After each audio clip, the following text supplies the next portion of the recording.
What's going on, everybody? A little late of an episode on a Monday here for Big Thing, whether you're listening to it on podcast form or obviously watching on YouTube. We had House of the Dragon, the penultimate episode, so we did a full spoiler review. That's on the channel right now.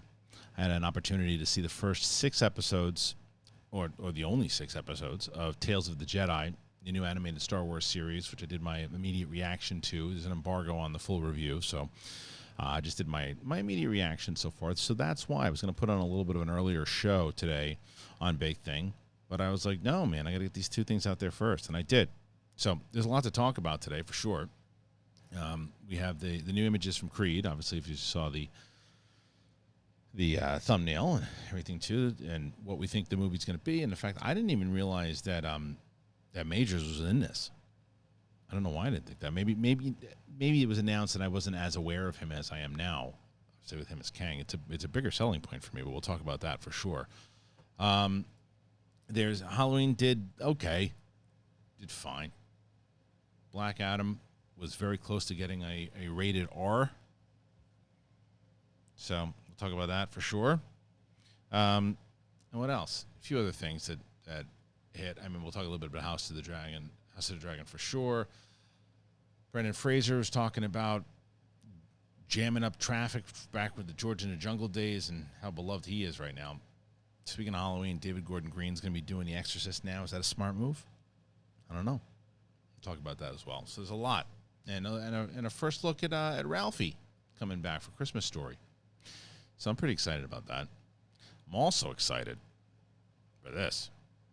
Finally, you guys have been asking me forever, when are we going to have merch up? Well, our friends over at TeePublic, who we used to work with back in the day for Schmodown, we're back with them again. And we're doing stuff with them. And they already have 2 designs up right now. And to be honest, by the time this goes up, there might be more designs. There's Sith Council, Big Thing, a few other designs, the old Schmodown design. They're all going up there, like ASAP. It's just a matter of me getting to it. It's either going to be today or tomorrow, but I'm hoping today. But if you see it on there, you got like 2 or 3 days for it to be on sale. But go ahead and check it out, man, because they're really good stuff. I'm going to be getting a bunch of the hoodies. And the hoodies, by the way, that's this show. This show is the big thing. The hoodies are ones that I still have. I have tons of them from the old days, and I'm going to be getting a bunch of new ones. My wife this morning was like, I want one. I was like, which one do you want? She's like, Show Some Class. Yeah, so Show Some Class is starting to sell pretty well right now. So head on over there, check it out. If you haven't done it already, Patreon, I've been meeting so many of you guys. I have this tier right now where there's only like limited spaces, but I have people sign up monthly, and I talk to them I get one-on-one sessions with people for about a half an hour. It's been awesome. Met some really cool people, really great people. So check that out. There's other great things too. We have the rewatches. We have exclusive footage, schmoes reviews, a bunch of stuff. And then last, but certainly not least, the Big Thing podcast is on Spotify, and it's very important. Very, very, very, very important. If you haven't already done it and you haven't signed up, please do it. Follow us over there. It helps tremendously, helps keep us on the air. All right, we have so much to talk about. I'm very excited to do it. I'm very excited to talk about it with you guys. Let's do it. Let's get into it. Let's talk.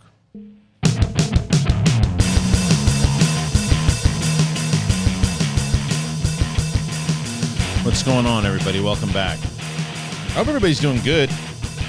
I'll be driving in the car right now going, oh, do you really care? I do care. Especially about you right now. You driving in the car, taking your kids to school, on the way back from dropping your kids off, driving around the town, getting yourself some drive-through at the gym, watching from the computer. I care about you. I really do. And I realize that more so as I'm talking to you, not only talking to you guys in the comments, but really getting to meet a lot of you. Great conversation with this guy today, Mike, on the Patreon. About a half an hour conversation with this dude. We just talked about stand-up comedy. And a lot of friends in common. And we were bullshitting, and he kind of took me back to those days, man. Steve Simone, my buddy, Stevie Simone. And Steve Simone's a big Rocky fan. We used to talk about when I had my idea for the Apollo Creed prequel. Steve Simone's like one of the first guys I told about that. He loved it. He still brings it up to me. But I bring that up because of the obvious transition I would go into that, and that would be Creed 3, man. Creed 3. It's coming out. It's coming out. It got pushed back. It was supposed to come out this year, and now it's coming out sooner than later. I think March is when it comes out. And it's the third movie. Michael B. Jordan's directing this one. He takes over after just starring in the first two. So MGM has premiered the first poster for the third entry into the Creed film series, which opens on March 3rd, 2023. The project, this is from Dark Horizons, by the way. The project, the first Rocky film without the presence of Sylvester Stallone, sees Michael B. Jordan returning not just as Adonis Creed, but also making the directorial debut. Other returnees include Tessa Thompson as Adonis' girlfriend Bianca and Felicia Rashad as his stepmother Marianne, while Jonathan Majors, what's Johnny? See, excited Jonathan Majors is in this, will play the new antagonist Anderson Dame. It's a pretty great name, good Rocky name, Anderson Dame. And I like that it's an actor. I like that it's an actor and not a boxer this time. I got to be honest with you. Talk about that in a second. Other returnees include Tessa Thompson as Adonis' girlfriend. We said that already. Jordan and Majors can both be seen in the one-sheets arriving ahead of a potential first trailer in the coming days. We'll be reacting to that one. Majors also recently did a cover story for Men's Health magazine showing off an incredible body he worked on for the film, saying his character built such a body for a specific reason. There are certain reasons you build up your body. Dame's body was built from loss. He had lost something, and that hole is what made him work the way he worked. When you see Dame's body, you go, oh, that makes sense. You don't look like that and be happy with life. The full story for the magazine can be found here. Okay. Okay. Lots in here that I like. Let's start with the obvious thing that I've talked about on this show. People have been talking about in general. It's going to be noticeable that Stallone's not there. And it's not one of these things where he hasn't done this. Hey, I wish him luck. Have a great time. Maybe he did this originally, but not over the last couple of months. And, I hope you make a great movie without me. It's just my time is done. Now, it seemed like that was what it was in the beginning. And it seemed like he was just like, no, I don't want to do it anymore, but thanks, guys, and have a blast. That's what I thought was happening. And then, Adonis said as much as they wanted to tell the Adonis, Michael B. Jordan said as much as they wanted to tell the Adonis story, and so they're kind of moving forward and going on and telling the story that way. And then the Frank Stallone post comes out, and Frank Stallone says that Stallone's been shafted and kind of pushed to the side, and Michael B. Jordan is partially to blame for it, and don't believe this guy, and this and that. And Sylvester Stallone likes the post. So that was like, what the hell's going on? And then Stallone goes just bananas on Irwin Winkler, the producer of the film, for many years, and goes after him, goes after his family, goes after everybody. Saying he got screwed out of the rights of Rocky and this and that. Or he kind of reminded me of Dave Chappelle, stuff that was happening with Comedy Central. And then they also respond, and then the whole thing happened with they announced like there was something going to happen with the Drago spinoff, and then Stallone went off on that. Dolph Lundgren's like, I ain't doing anything without Sly, and all that drama played into it. So then I had said the other day, I think I was talking about with Roxy on Big Thing a couple of weeks ago, and I said, I don't know, man. I don't know if I'm going to be up for watching a Rocky movie without Stallone when he wanted to be in it and was not asked to be in it. There's reports that they did ask him to be in it. I mean, he wanted too much. I don't know what the story is. I have no idea. Michael B. Jordan's going to be asked about it during the press run on this thing. He's got to be asked about it. Someone's got to ask him about it unless all the publicists shut it down. Which would be lame, which I could see happening. But I did not know that Jonathan Majors was in this movie. And your answer to that is, well, if you did your research, stupid, you probably would have realized that all you had to do is look at IMDb. I'm busy. But I see this poster, and that's kind of the point of the poster, right? You see the poster, and you say, well, wait a minute. I mean, obviously, and Michael B. Jordan, they're talking about Majors being jacked. Michael B. Jordan is jacked. He wasn't that big in The Wire. He's massive. But you see this coming. He kind of reminds me of. Is this his Clubber Lang? I feel like this is going to be his Clubber Lang. And I think this is a great. So this movie comes out in March. He's going to have a big February and March. So he's ready. He's got what?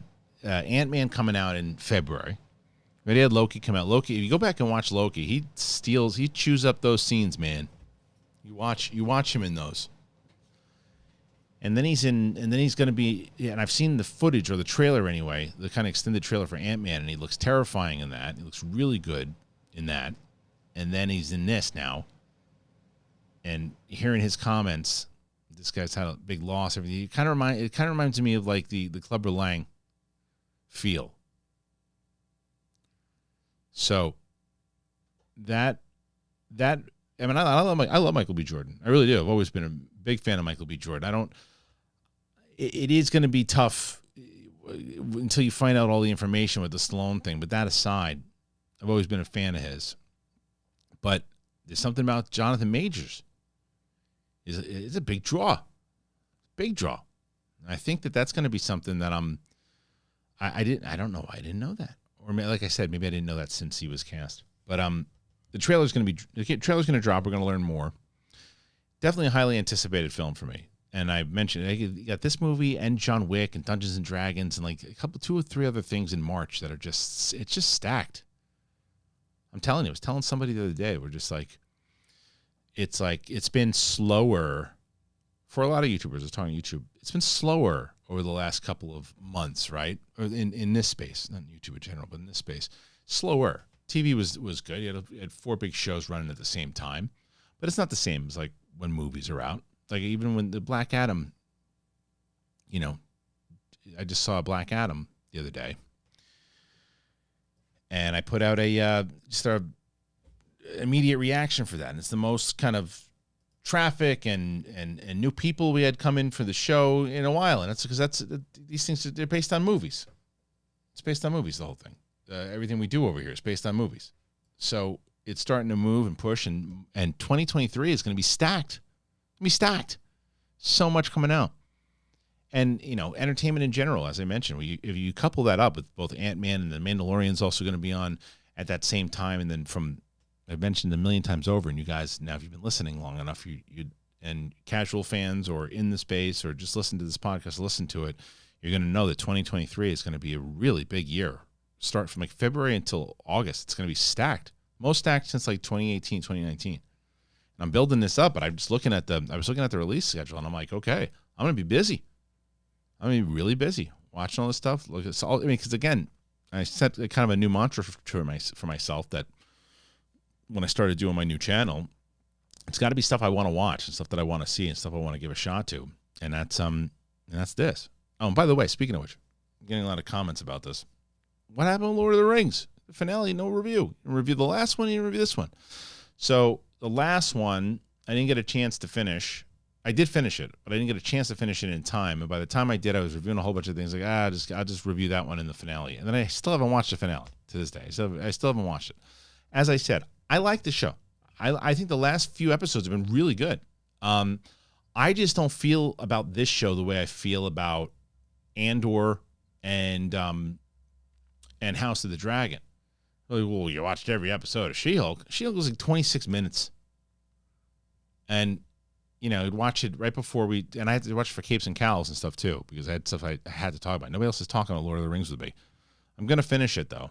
I am. And I'll probably and I know I'm going to take the hit on it. I'll watch it and I'll do the review on it. And all you guys, because that's how it goes. You miss this space. You learn it. Back in the day, it was so different. You watch something, you put a review out. It could be a 5-year-old movie, and people still like, oh, what do you thought about that one? Wonder what Mark and Kristian thought about that one. Wonder what this person thought about that one. Single reviews. Oh, okay. Now it's not people aren't talking about it now, and it's not even necessarily you guys being interested. It's that it's algorithm, man. She's not nice. Sometimes she is, but you got to get it at the right time. You really got to hit it at the right time. It's a different game these days. But doesn't mean I'm not going to watch the show. It's just a matter of whether or not I'm going to either do a review of it or just talk about it on this show. That's the beauty of this show. This show, you find something that people want to talk about. Like I figured everybody wanted to talk about that Creed poster and the movie itself. And then maybe at another time, you know, I can throw the spoiler review of Lord of the Rings in a Big Thing episode instead of trying to just give it its own single piece. What do you guys think? That's the other thing. Leave your thoughts about this type of stuff, especially for Big Thing. If you're watching on YouTube, I value everybody's opinion very much so. It's been a lot of great conversation I've had with people over here. And most, it's really, you know, there's a couple ball bags here and there that pop in, but that's the beauty. I'm also not in a place where I want to keep people around who are dicks. Not people who don't agree with you. That's if you start tossing people out who don't agree with you and who give you criticisms, well then you just got a thin skin. I push back 100% when people are like, we just don't like criticism. No, I actually do like criticism when it comes in and people are saying things along the line of, well, look, there's one particular guy, Corey, a big fan of the show. You say, hey, you know, sometimes, and I realized this even before he said it. I did a couple transitions for when we had my bookie, and I kept saying, if you like betting, and he's like, yeah, switch it up a little bit. And he's like, he's right. I was going to switch it up anyway. I have been on that one. That's not being a dick. That's a criticism. That's a guy who puts in a comment every single freaking video. People go, I don't know about that, and maybe that, but like I saw some guy I was on the Black Adam review. Oh no, was it Black Adam? What the hell was it? Shit, no, it was She-Hulk. It was She-Hulk. Of course it was She-Hulk. And if you saw my last two reviews, you've been paying attention to this channel. I haven't liked the last, I think I liked 3 of the episodes. The rest of the show I really didn't like. And I said as much. I said, you know, people are loving the show. There are a lot of people who like the show, and I'm just, it's not working for me. I must have said that 1,000 times. I'm not really loving this show. This guy in the comments, he goes, what are you saying I don't like it? Just say I don't like it. Who are you trying to, why are you pretending you like it? I said, I just said 87 times that I didn't like the show. Do you like it or not like it? Who cares? It's that was that particular. The same thing with like Lord of the Rings. I think someone's like, oh, what's wrong? You don't want to talk about Lord of the Rings? I haven't watched the fucking thing yet. Everybody's looking gotcha. Everybody's looking for that. But a criticism is not the same as that type of shit. That's the type of shit I don't love. Anyway, I need a bubbly sponsorship. I'll tell you that. I drink a lot of bubbly. It's really good. I like it. How do you guys like it? I don't know if you like it at all. Anyway, I had mentioned Black Adam. I mentioned Black Adam before, and God, I don't really want to say this. So Black Adam is coming out. And there we go. Again, I can't give a full review yet because the embargo doesn't drop until tomorrow, but I will be putting my review up tomorrow. Black Adam is out, and the report is that the upcoming Black Adam film sports a considerable amount of violence, as unlike some superheroes of the DC universe, Dwayne Johnson's title character has no compunction about killing. The character uses his powers to impose his twisted vision of justice, which includes summarily executing any criminal and leads to the Justice Society of America trying to stop him.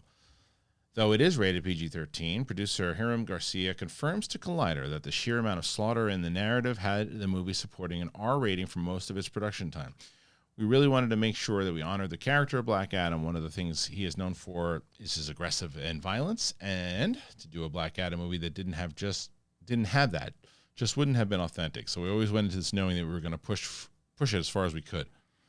Now, producer Bo Flynn added that it took 4 rounds with the MPAA to get the movie to a PG-13, which only received about a month ago. In terms of what had to be edited out, the film reportedly had almost twice as many scenes with Johnson brutally killing an enemy.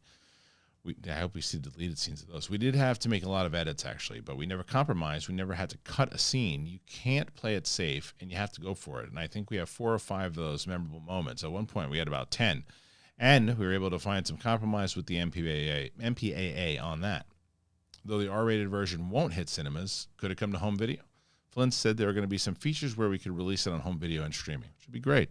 It's set to be released in theaters on October 21st. Again, I can't review it. I can just give my initial reaction of what I said.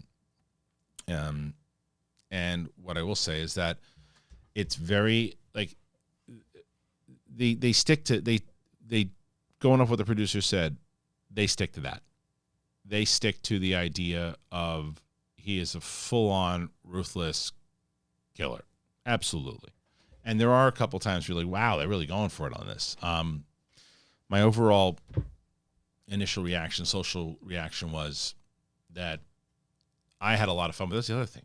God, hey, this guy can't say that he didn't like it because I liked it. Holy shit. I liked it. It's a fun movie. It's over-stylized, I thought, sometimes. But I really liked it. It was fun. It reminded me of like a late 90s movie. I don't think everybody's going to like it, but I think a lot of people are going to have fun with it.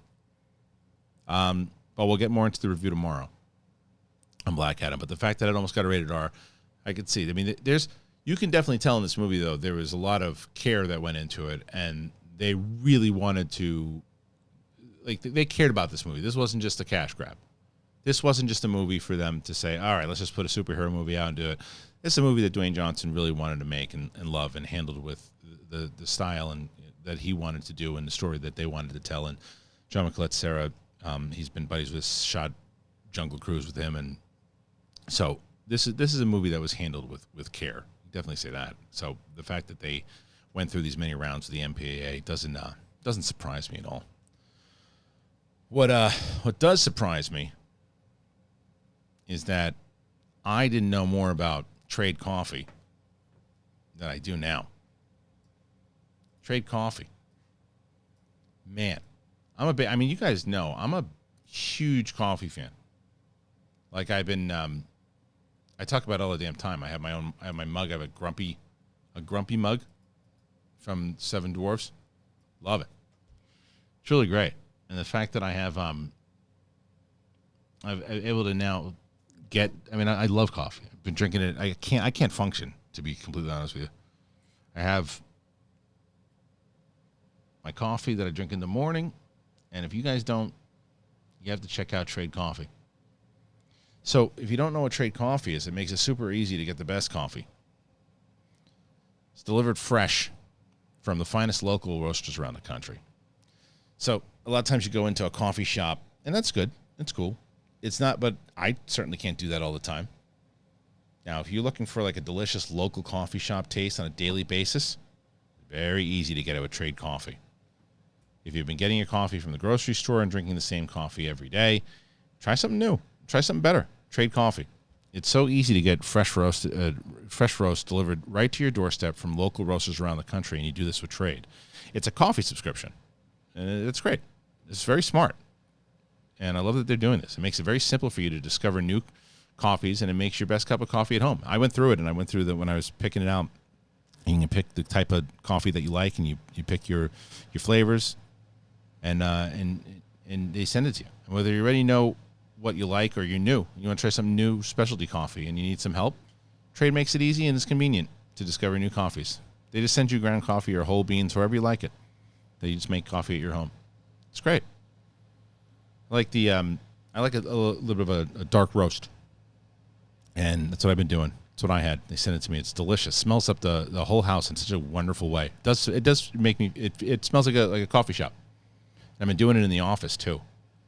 Love it. It's great.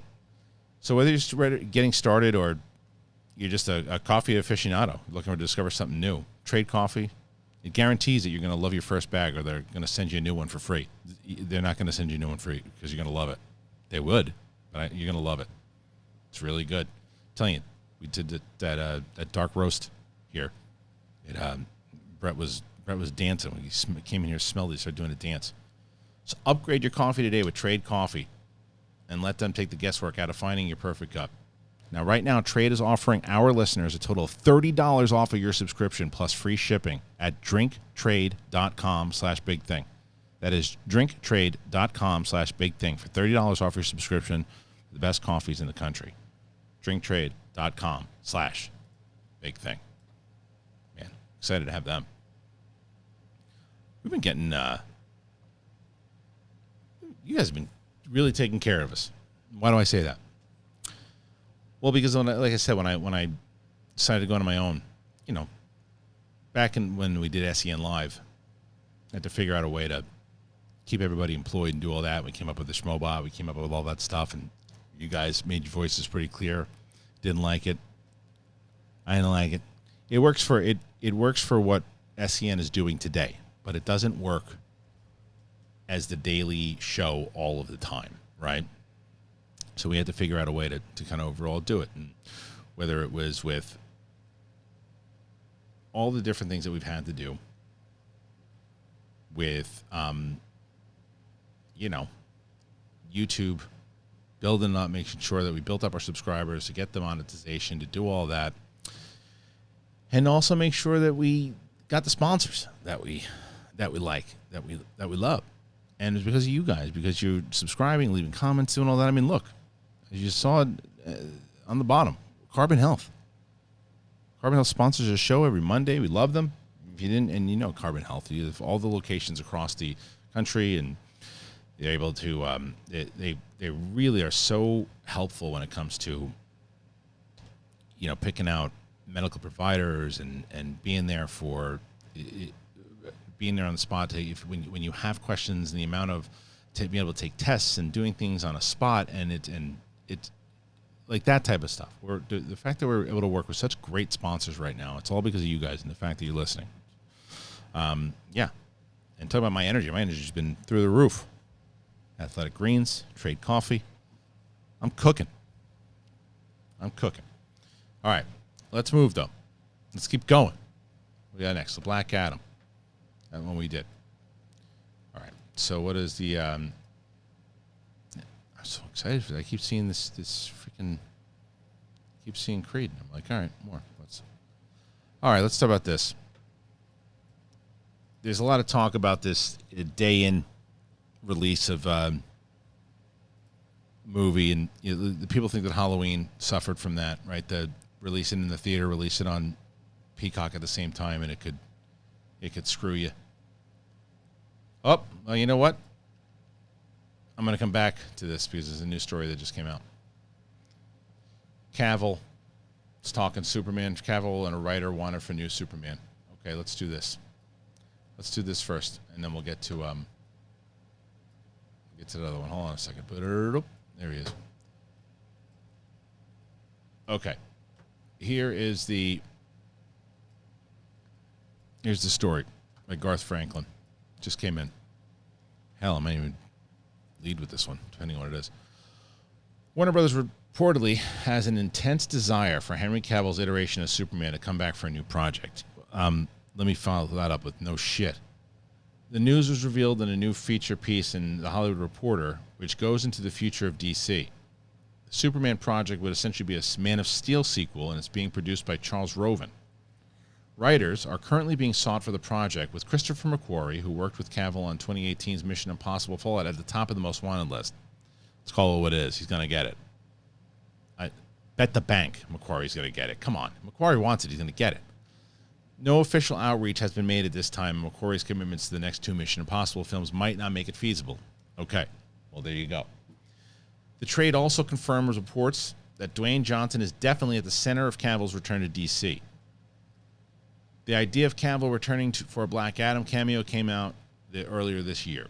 However, outgoing executive Walter Hamada nixed it as he had his own Superman plans. The Ta-Nehisi Coates penned multi-decade spanning story with a black Superman. After that, Johnson went around the executive, interesting, and talked to a new Warner's chiefs, Michael DeLuca and Pam Abdi, who gave it the thumbs up. Negotiations got underway before Labor Day, and the scene was shot in mid-September. Wow. That's a pretty big story. I might actually lead with this for the thumbnail. Wow. Well, that's some big details. What's the big details then? I mean, okay. So there was all those reports that J.J. Abrams was going to do a Superman movie, and I think that was the Superman movie that they were going to do. They were going to do all these things, and then there was big pitches outside, and there was rumors that one of the main reasons they didn't want to do Henry Cavill was too attached to Snyder, and the beef that Snyder was having with the executives over at Warner Brothers and all of that. So they wanted to just wipe their hands of it, and move past it. Dwayne Johnson apparently really wanted Henry Cavill. So he's told Hamada to eat it and walked around his office and got it done. So it really looks like Henry Cavill's coming back for multiple movies, which is the no shit, that's what you should have done a long time ago answer. Like, in the interviews, and this is where when you start to play into what the interviews that Dwayne Johnson has been giving on multiple outlets, the thing he said, he's listening to the fans, and he has done that throughout his career, right? The fans have wanted, and that's not just hyperbole. This is the fans have wanted Henry Cavill back. I'm one of them. The fans have wanted him back as Superman. He's a great Superman. I still think Man of Steel is. I love Man of Steel. I know not everybody feels that way, but I love that movie. But nobody really disagrees with how great of a Superman he is. I can't remember who said that recently. Oh, I think Campia said it. But I don't. He's still to me the second best Superman. But I understand. But that's my point. People love him as Superman. He's a great Superman. I think it was a massive mistake for them not to go Man of Steel 2 first before jumping into Batman v Superman and all this other stuff that they did. But this kind of gives a chance to fire into that and do a Man of Steel sequel with him.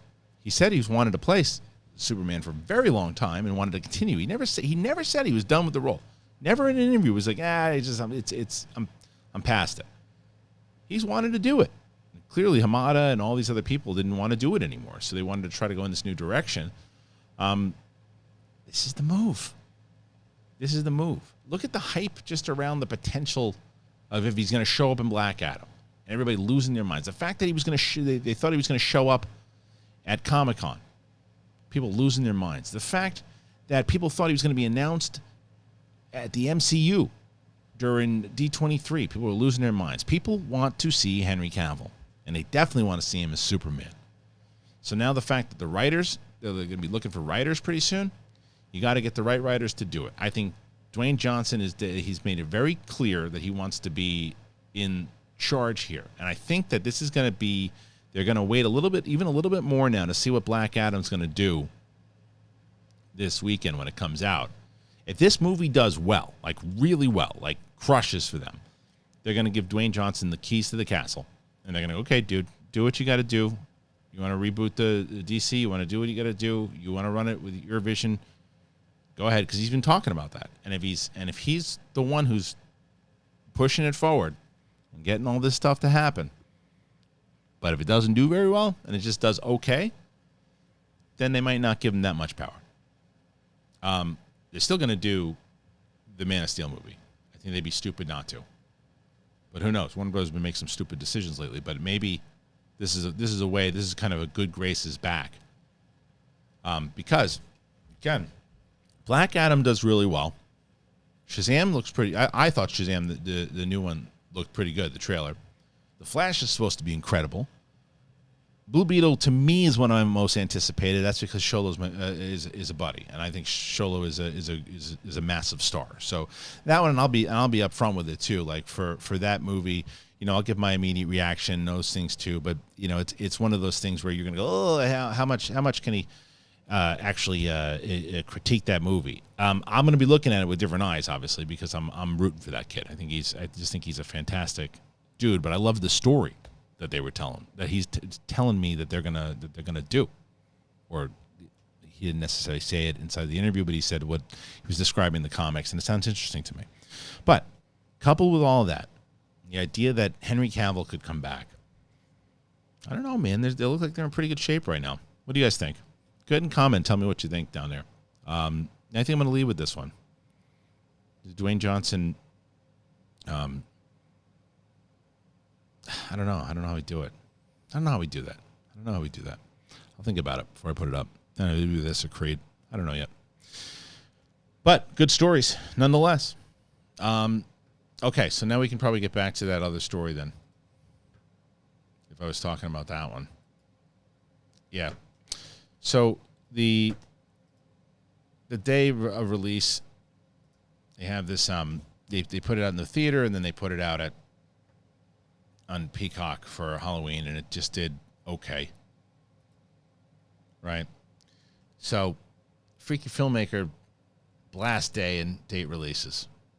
In the wake of the opening weekend of Halloween Ends coming in under expectations, the finger is now being pointed at the film's day and date release on Peacock as being partially to blame. Now, freaky filmmaker Christopher Landon certainly thinks so. The director took to Twitter recently to blast studios adopting the day and date release strategy for films and citing Ends as an example. I feel another rant coming on. Today, it's the day and date release strategy for Halloween Ends. Stop doing this. Please, it does not work. Studios, stop gambling with filmmakers and their movies to try to pop up your fledgling streaming services. London says the same thing happened to his Vince Vaughn-led horror comedy back in late 2020. Well, wait a minute. Wait a minute. Wait a minute. That's a different. Well, wait. We'll talk about it in a second. That's silly to say that. The well-received film recently released right in the midst of the pandemic made only $9 million at the box office because no one was going to the movies, and was so quickly made available to stream just 3 weeks after its release. London is still unhappy about it. This happened to me on Freaky, and it destroyed us. We worked so hard to make a fun movie. Blood, sweat, and tears. Months away from our families, and for what? They love to just use the term 2 bites of the apple, but that's just another way of saying we're going to use your movie as a guinea pig for our streaming service. I beg the studio not to do this. Either circle the wagon and protect it for theatrical, or just go all in on streaming. Don't split hairs. Okay. All right, now he's got me on board. He closes out his posting by saying studios should honor the sanctity of the theatrical experience. Reaction to the post has been divided, and the issue of Landon's film hitting right in the middle of the pandemic, before the vaccines were in wide distribution, and when plenty of cinemas were closed, has understandably come back in multiple responses. That's where I was going with it, but it's what he said at the end, though, that I went, wait a minute. Despite the soft opening for Halloween Ends, also driven in by part of the divisive reviews, the film still managed to have the biggest box office opening in months. It is currently playing in cinemas and available on Peacock Premium right now. Okay. There's a lot to talk about here. Okay, so obviously, understandably, he's pissed off about his movie not doing well, right? So what they said at the end there, call it what it is. The pandemic had a massive effect on the reason why your movie didn't do well in the theater. It was right in the height of it, as they said. There was no vaccines and all that stuff too. So it was right in the height of it. Nobody was going to the theater. So that's why you didn't do well theatrically. Okay. The point, though, that he made that I go, okay, I hear what he's saying. Either hold on it. Don't release it until people are going back to the theater. Wait. Do what Top Gun did. Release it now. Wait until 2022 and put it out there. Or just make it a streaming movie. And that's all you do. Don't do both. What do you got? And the fact when he said, or make it a streaming movie, even though he said, it was a theatrical experience and all that stuff too. I think his situation is different than Halloween Ends. Now, I don't think his point is wrong, though. I have talked about it many times over. I like the day release. I like it. I like it selfishly. I like it because of my family.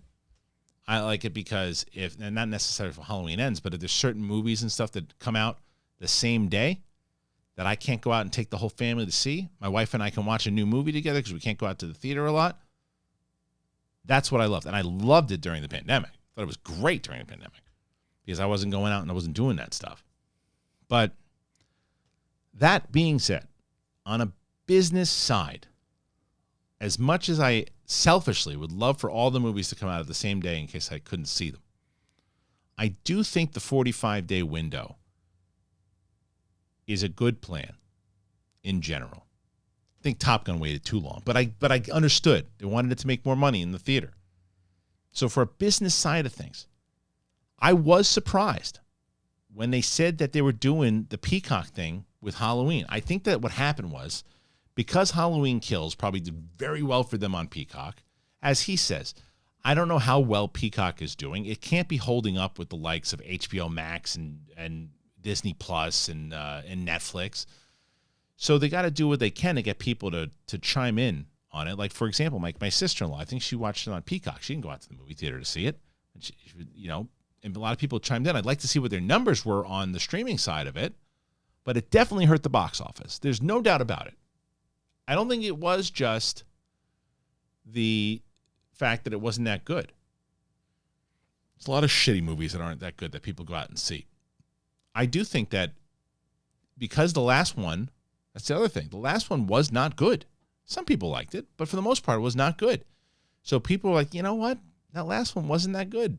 I want to see how it ends. So I'm going to watch Halloween Ends on Peacock. That's it. I'm telling you, that's definitely what happened because it was there. So I do think that it hurt it for sure. Absolutely, I think that it hurt it. But I don't agree with his blaming all of that for why his movie didn't do well. From what I heard, that I still haven't seen that movie. From what I heard, that movie was awesome. His movie, I heard it was awesome. I haven't heard a bad thing about that movie. Freaky, but I heard like really good things about it. But when it landed, it was like right in the thick of it. So, again, agreeing with what he said about pick and choose. But when he's like, I was begging them not to do it, they were in a different spot back then, though. Very different spot back then. So that was a tricky one. His point is well taken now, but not necessarily for his movie. If that makes sense. So let's just talk about that then. Halloween. Where is it? Halloween. Somewhere. Halloween Ends debuts soft at 41 mil. But how much does that movie cost to make? Is what I'm curious about. Where is it? Oh, Halloween Ends. Okay. Debuts soft at $41 million. Halloween Ends is the divisive final film in the recent revival trilogy, and it came in under expectations in its opening weekend at the box office. The film collected 41.2 from 3,901 North American theaters in its opening weekend, down from the projected 50 to 55. That is a significant down from what was projected. And the first film to open above 40 million since Nope debuted, to 44 million in July. Wait a minute.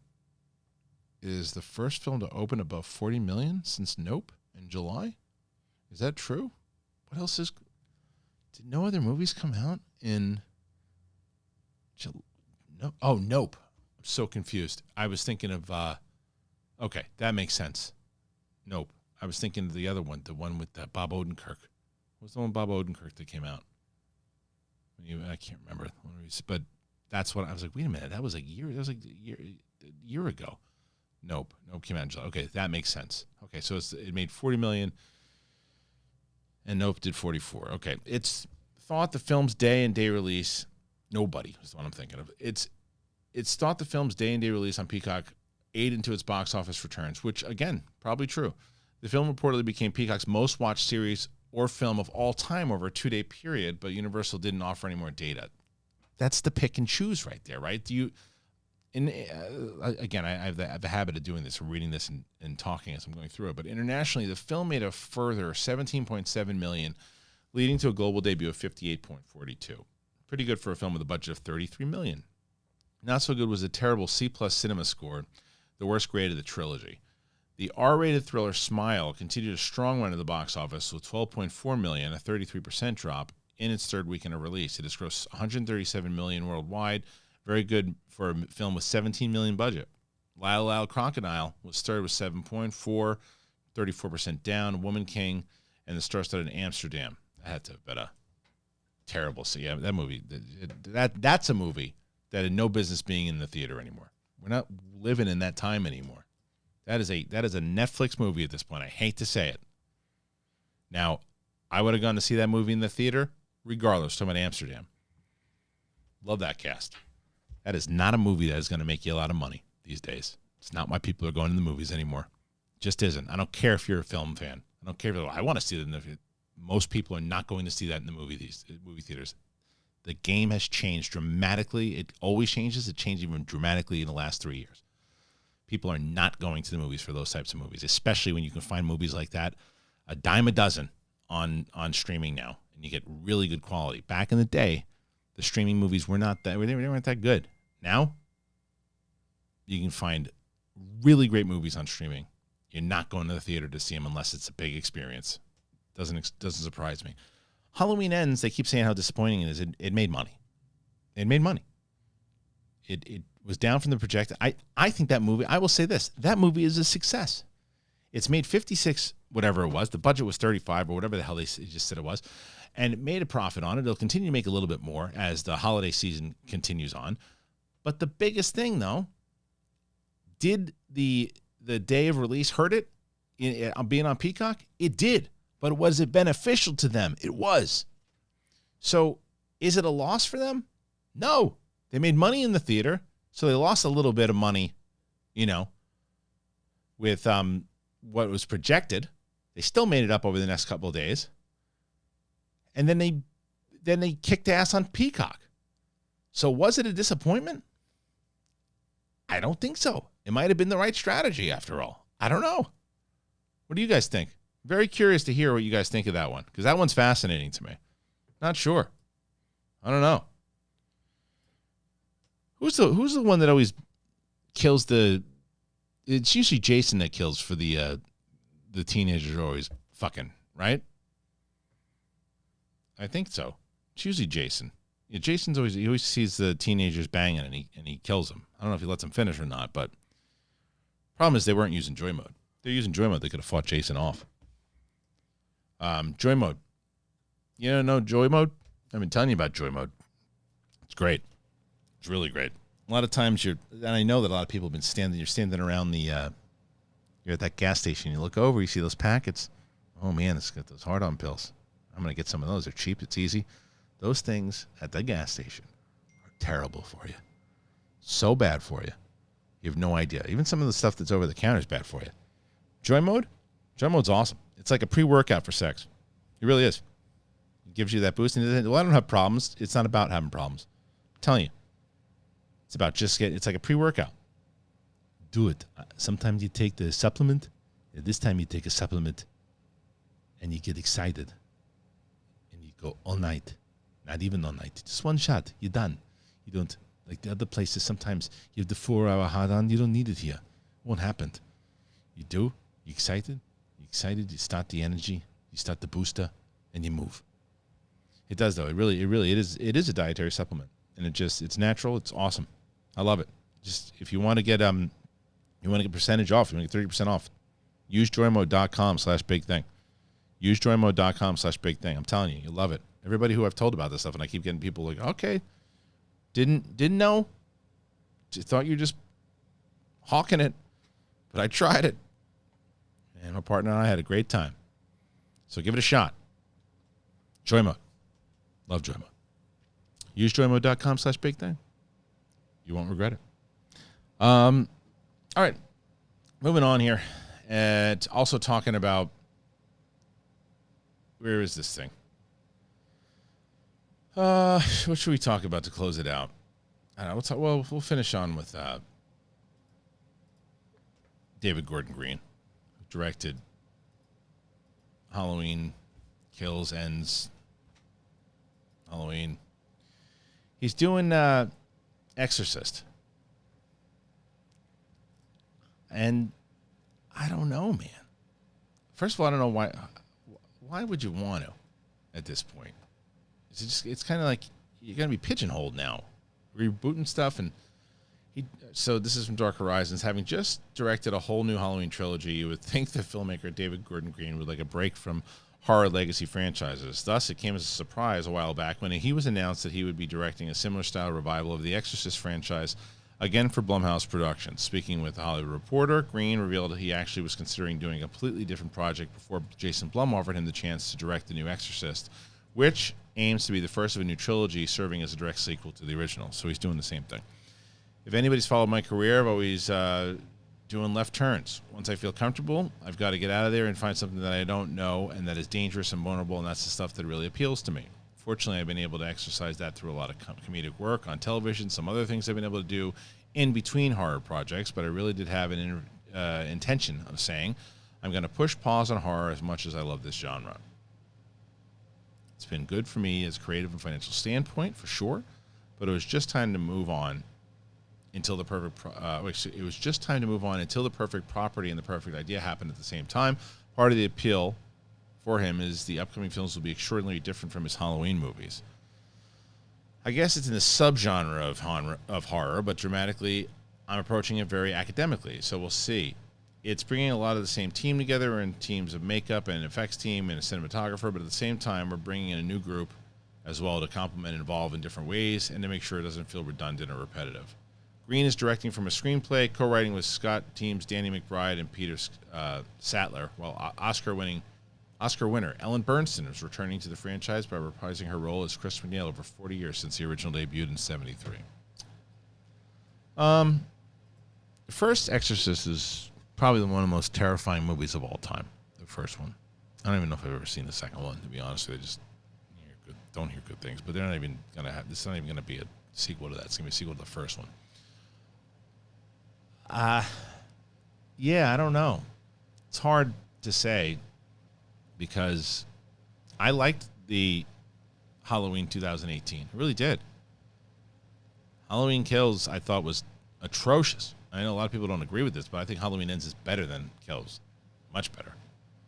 And I don't think Halloween Ends is a good movie. So he's 2 for 3. I think a lot of people are going to at least agree on that. He's 2 for 3 on 2 for 3? No one should agree with that. He's 1 for 3. Stupid math. He's 1 for 3 in my rankings. So he's coming off of this, and they all made money. I don't know what like I said, the last one we just went through it. Halloween Ends made money, and it did well on Peacock. So if he wants to do it, and they're going to do it. What he said that's encouraging is that tone's going to shift and those types of things. It's not a slasher movie, and there might be more to it. And look, the goodwill that he maybe squandered, maybe he picks it back up with a good, terrifying Exorcist. Possessions are easier to make scarier than, the same guy chasing down people. Because I'm not going to spoil Halloween Ends, but what I thought we were getting was some of the old, right? This is the bizarre thing about that movie. When you look at the trailer, it's the same movie over and over and over again. It's going to do the same thing. It's not the same movie. It's very different. Very different swing that they took. The swing did not land at all. People are sidelined. So I think there's a shot that he could probably definitely make this pretty terrifying. But, what he has now, if he would have made this after 2018, like, I'd like to see what that guy did. He did a good job with that direct sequel to Halloween. Now it's like, that's the guy that did Kills and Ends? Ugh. So people are going to be going like this. All right, what do you got? Now, it's a very forgiving place and audience. You make it go. People are going to go in. They're going to go like arms folded. This guy did that. Or they might not even see your movie. But if you make it good, that's how you get back. I mean, look at Brendan Fraser. I'll close with that. Brendan Fraser. Where is he? Had him somewhere. Brendan Fraser is doing this new movie, The Whale. And